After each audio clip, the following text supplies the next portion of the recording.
अहो बाजूला वाना, मी टीव्ही कसा बघू? अरे बंद केला. हो मग आता तुम्ही बोला.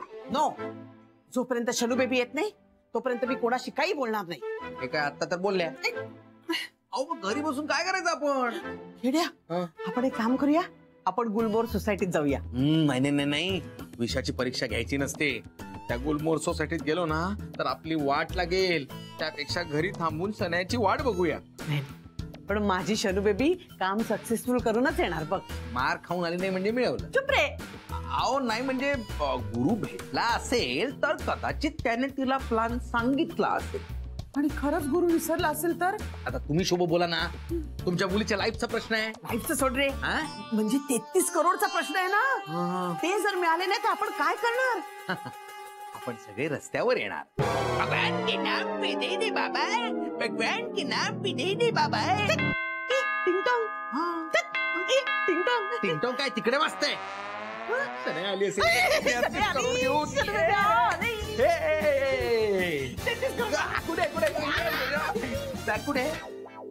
काय झालं शनू बेबी? काय झालं शनू बेबी? अगं गुरु भेटला की नाही तुला? कोणी ओरडलं का तुला? अगं का रडते? काय रडतेस? रडतेस काय? गॅरी भेटला ना, तू गॅरीला भेटायला गेली होतीस ना. मी म्हटलं होतं ना तुम्हाला, ती मार खाऊन येणार म्हणून. मार खाऊन आली ती. शनू बेबी, गॅरीला भेटायला गेली होतीस का तू? मग काय झालं सांग ना. काय म्हणाला गॅरी? मम्मा गॅरीने मला ओळखलंच नाहीये ग, आणि मला सगळ्या गुलमोहरांसमोर घराबाहेर काढलं त्याने. आणि मम्मा त्याने मला मारलं. जेव्हापासून गॅरी विसरलाय ना तेव्हापासून मार कुठे झालाय. आधी मला मारलं, आता हिला मारलं. तुमचं बाकी आहे अजून. बस. मम्मा त्याने मला स्लॅप केलं माहितीये. आणि मी सगळ्या गुलमोहरांना सांगत होते की त्याला आठवण करून द्या मी कोण आहे, त्याची आमचं काय रिलेशनशिप आहे. तर कोणी काहीच बोललं नाही माहितीये का. I hate the mama and I hate Gary also. I hate everybody. मला कोणीच नकोय. शनू बेबी, खेड्या, आता आपण काय करणार? गुरु आपल्या सगळ्यांना विसरला, आता आपण ते 33 करोड विसरूया.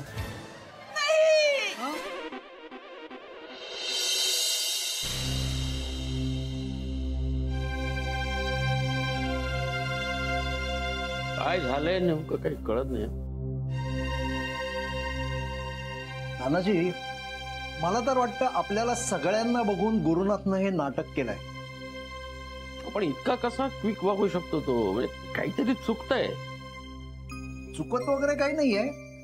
हा एकटा गुरुनाथच असा आहे की जो केव्हाही कसाही वागू शकतो. राधिकेच्या आयुष्यात काय काय चाललंय काही कळतच नाही. गुरुनाथवर विश्वास ठेवावा ते असं होतं, आणि नाही ठेवला तर तो इतका चांगला वागून जातो का काही कळतच नाही. हो ना. पण ज्या अर्थी शनया इतकी हिम्मत धरून इकडे आली ना, त्या अर्थी गुरुनाथनीच नक्की तिला बोलवलं असणार. हो असं नका म्हणू, मला नाही वाटत असं. म्हणजे बघा ना, तो आजारी आहे, त्याला काही आठवतही नाहीये. शन्या सुद्धा तर आठवत नाही त्याला.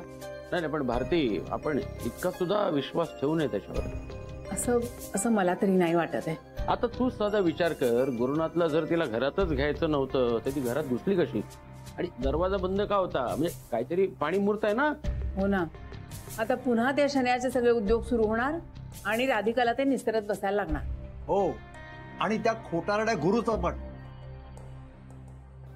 कसं आहे गुरु? हे बरे आहेत आता. काय बोलला का? आईंना काहीतरी वेगळाच संशय. म्हणजे आई आता मंदिरात गेल्या होत्या ना, तिथेच शन्याची आई सुलक्षणाबाई पण आल्या होत्या. हो, आणि आईंशी भांडल्या त्या मंदिरात. उगीच सगळ्यांसमोर तमाशा झाला. सुलक्षणाबाईंना ना अजिबात लाज नाहीये कशाची. अरे पण वसंतराव होते ना बरोबर, ते काय बोलले नाही? हो, बाबा होते बरोबर. बाबांनीच ते सगळं भांडण सोडवलं आणि आईंना घरी घेऊन आले. नशीब भाऊजी होते बरोबर, नाही तर सरिताबाईंनी काही थांबल्या नसत्या आणि सुलक्षणाबाई त्याहून थांबल्या नसत्या. आणि आईंना असं संशय आहे की हे सगळं सुलक्षणाबाईंनी मुद्दाम केलंय. हो, म्हणजे त्याच वेळेला बरोबर त्या मंदिरात आल्या आणि शन्या इथे आली. म्हणजे प्लॅन होता तिचा? कोणास ठाऊक. परिस्थिती फार गंभीर आहे. खरं खोटं जोपर्यंत कळत नाही ना तोपर्यंत अवघड आहे सगळं. अरे क्या तिचा प्लॅन होता की गुरुचा? नानाजी हे आता आपण कसं सांगणार?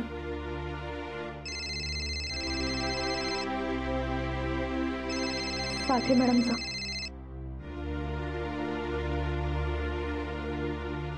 हॅलो. राधिका अगं काय आहे इतकं बजावणे तू आज आले नाही? हो सॉरी मॅडम, जरा म्हणजे मी मुद्दाम नाही केलं. आता कारण देत बसू नकोस. इतकं बेजबाबदारपणे कसं वागू शकतेस तू? कंपनी जरा कुठे बरी चालायला लागली म्हटल्यावर एवढी कॅज्युअल होतेस? राधिका हा ओव्हर कॉन्फिडन्स नाहीये ना? नाही तसं नाही मॅडम, पण मग काय समजू मी? आज न येऊन तू खूप मोठी चूक केलेली आहे. बिझनेस रिलेशन्स फार हुशारीने हँडल करायला लागतात. काल इतकं बजावलं होतं तुला तरी तू आज परत तेच केलं. हो मॅडम, जरा घरात काम. घरात काहीही होऊ देत, ते तुझं पर्सनल कारण झालं. प्रोफेशनल रिलेशन्स अतिशय हुशारीने हँडल करायला लागतात. राधिका हे आपल्याला खूप महाग पडू शकतं, खास करून Radhika मसालेसाठी. Sorry ma'am.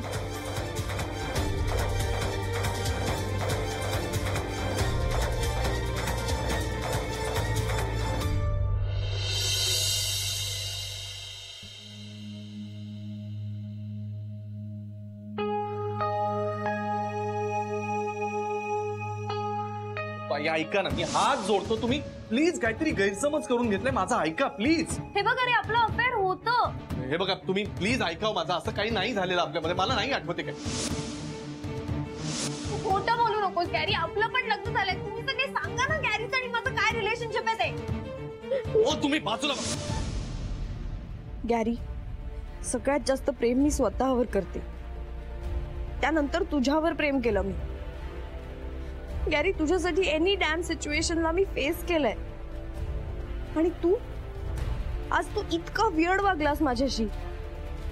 I can't believe की हा तोच गॅरी आहे ज्याचं माझ्यावर इतकं प्रेम आहे, किंवा हा तोच गॅरी आहे ज्यांनी माझ्यावर वेड्यासारखा पैसा उधळला. पण आज हाच गॅरी मला विसरून गेलाय. सगळ्या गुलमोहरांसमोर तू माझा इन्सल्ट केलास, मला मारलंस, मला ढकलून दिलंस.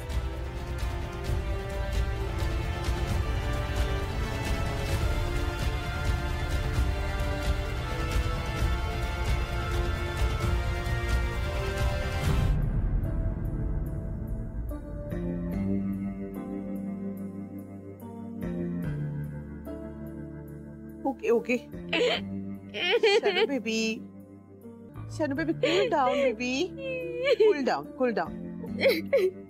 नाही बाबा, असं कूलिंग डाऊन. आज पहिल्यांदा लाईफ मध्ये मला कोणीतरी इतकं हर्ट केलंय. I can understand baby.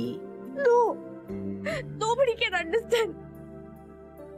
I just can't believe.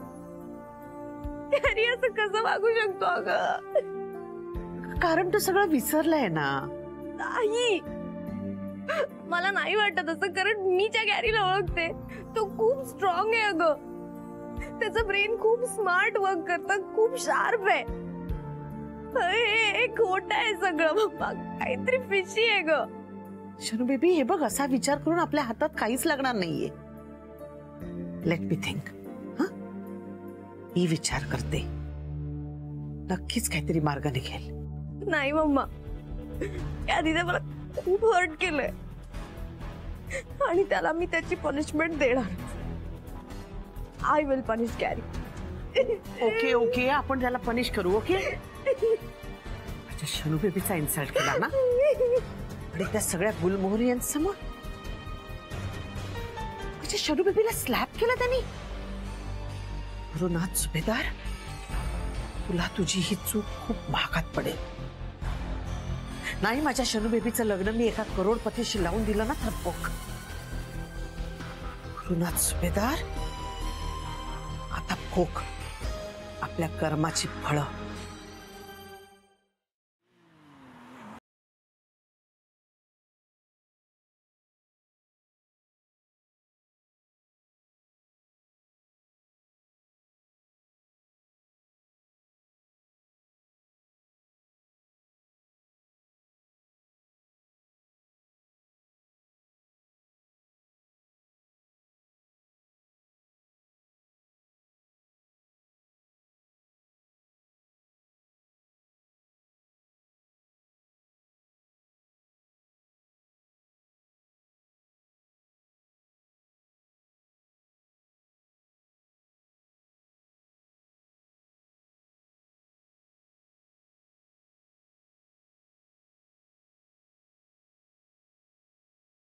तुम्ही?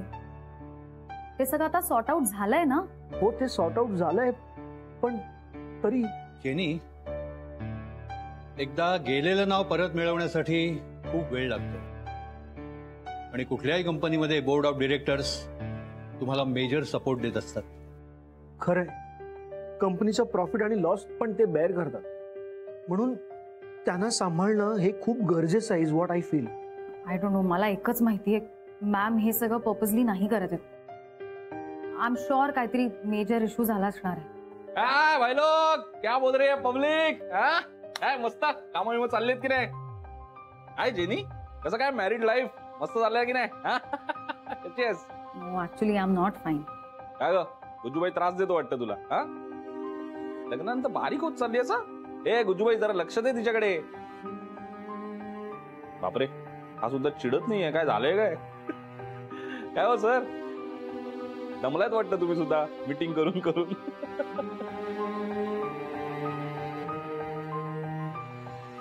एकमेव सिन्सिअर माणूस आहे जो खरं उत्तर देईल मला. काय रे श्रेयस, काय झालं? एवढे सगळे सिरियस काय आहेत? सौमित्र, वहिनी कालपासून ऑफिसमध्ये नाही आल्या. काय? हो, आणि काल एक अत्यंत महत्वाची बोर्ड ऑफ डिरेक्टर्सची मीटिंग होती, ज्यात त्या अटेंडच नाही करू शकल्या.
तेव्हा निदान अशा वेळी तरी राधिका वहिनींनी इथे पूर्णपणे लक्ष देणं अपेक्षित आहे, गरजेचं आहे. नाहीतर एलएफ सारखी गत व्हायला वेळ नाही लागणार. सर प्लीज असं नका म्हणू सर. मी इतकी वर्ष काम करतोय, मला चांगलं माहिती आहे. जेव्हा तुमची चलती असते तेव्हा लोक तुम्हाला डोक्यावरती घेऊन नाचतात, पण जेव्हा तेच लोक तुम्हाला जमिनीवर आपटतात ना, तेव्हा मग आपला डाऊनफॉल सुरू होतो. मला मान्य आहे आपला डाऊनफॉल नाहीये, पण राधिका मसाले सध्या एका मेजर क्रायसिस मधनं चालते. बरोबर आहे सर तुमचं. मी सुद्धा एक फूड कंपनी चालवतो. दररोज नवीन प्रॉब्लेम्स असतात, नवीन आव्हानं असतात. त्यामुळे 100% कॉन्सन्ट्रेशन हे कामातच असायला पाहिजे. हो, म्हणजे आता यापुढे सगळे पुढचे प्रोजेक्ट आता होल्डवर जाणार. काय काय करायचं आता, म्हणजे काही कळत नाही. एनिवे, मी माझ्या कामाला लागतो. एक अपॉलॉजी लेटर तयार करून बोर्ड ऑफ डिरेक्टरला पाठवलं पाहिजे. सर सर आपण फॉर्मॅट तयार करूया.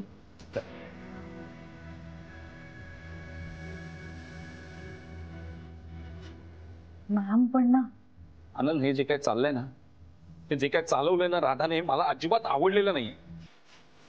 हो, मलाही. वहिनीने कोण विचारणार की तुम्ही असं का केलं? तुम्ही कोणीच विचारणार नाही, मला माहिती आहे ना. पण मी राधाला जाब विचारल्याशिवाय राहणार नाही, कारण शेवटी हा तिच्या करिअरचा प्रश्न.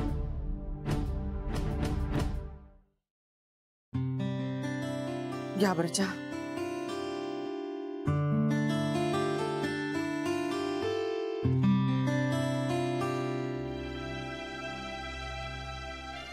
बाबा आम्ही निघतो हा आज. हो. आई का बरं कुठे चालली तू? अहो यांचा फोन आला होता, हे येत आहेत घरी. मग आता मी आणि सुजय पण जातो ना. हा हो पण सुजायला बरं आहे ना? हो वाटतंय ना. राहा ना ग 4-5 दिवस अजून. अहो नाही आई, काय आहे याची शाळा पण बुडेल ना. मी पाठवेन ना परत सुजयला सुट्टी लागली की. हा मी एखाद्या सुट्टीच्या दिवशी येईन ना त्याला घ्यायला. काय रे सुजय येशील ना? हो काका येईन ना. तू आलावला ना आपण खूप मज्जा करू. हा व्हेरी गुड. पण गुरुनाथ भाऊजी थँक्यू. हा वहिनी काय कशाबद्दल थँक्यू? अहो म्हणजे काय, तुम्ही एवढं सगळं केलं ना त्यासाठी थँक्यू. वहिनी अगं थांब की काही दिवस. नाही बाई कशाला. नाही म्हणजे तुला वेळ नसतो ना तुझ्या बिझी शेड्यूल मधून, त्यापेक्षा मी आपली घरीच जाते. हा अगं आई वहिनी निघतायत, ओटी भरतेस ना? हो आणते. हा आणते. आणि वहिनींसाठी मी एक साडी घेऊन आलोय, पटकन घेऊन येतो. हा आलोच. हा साडी. तुझे बस जरा 2 मिनिटं.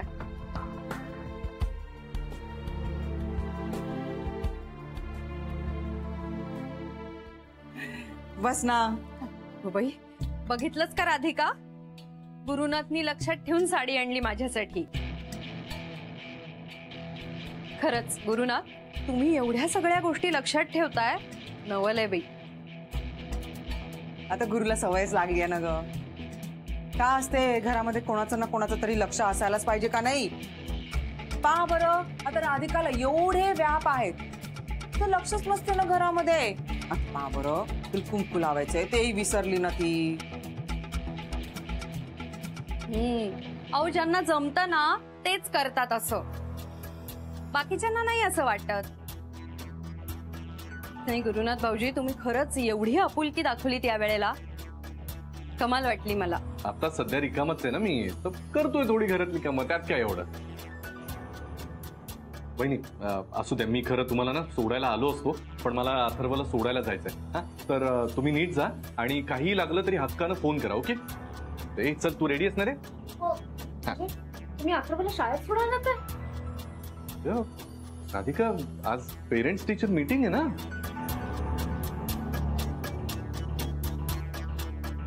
पा हे देखील विसरली. पहा बरं आता राधिका. राधिका आज मीटिंग आहे.